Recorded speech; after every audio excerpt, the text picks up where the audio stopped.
Something unusual is happening at the pumps. You're paying more for fuel than you ever have for this time of year. I don't appreciate it very much. The gas company is screwing us. Try driving a truck like this, see what it's like. Manitoba gasoline has soared 20 cents since December to a high of $1.16 per liter. The big question is why? Many blame Libya for cutting off 2% of the world's oil supply. But some, like Jerry Koplow, see a much larger problem. There just isn't going to be any gas in a few years.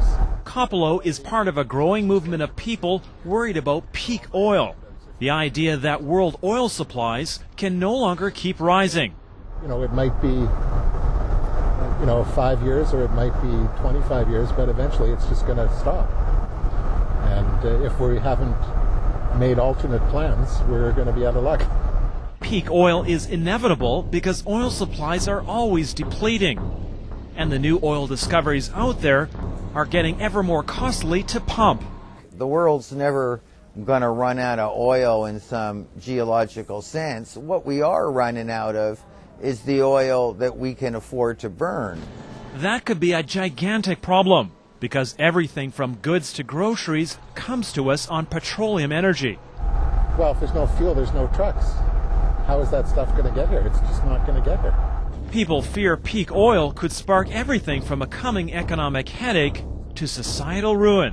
So if we haven't grown the food locally, stored it locally, people are going to starve. Others are far more optimistic.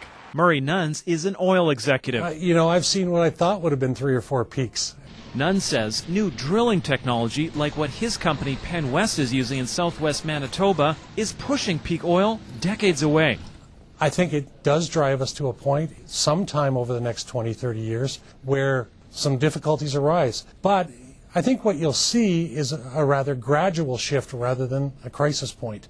So what are the facts about peak oil? Well, for starters, the science is alarming.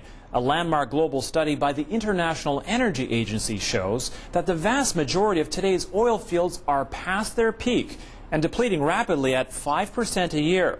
Well, at that rate, 2/3 of today's crude oil will simply be gone in 20 years. As a consequence, this veteran geoscientist says peak oil is close. By 2015, at that point, no amount of investment will allow the world to grow oil supply. Many have faith society will find technological solutions, not Koplow. I don't think it's going to happen fast enough. We think that somebody's minding the store, but there actually isn't anybody minding the store. Mikhailo Prastupa, CBC News, Winnipeg.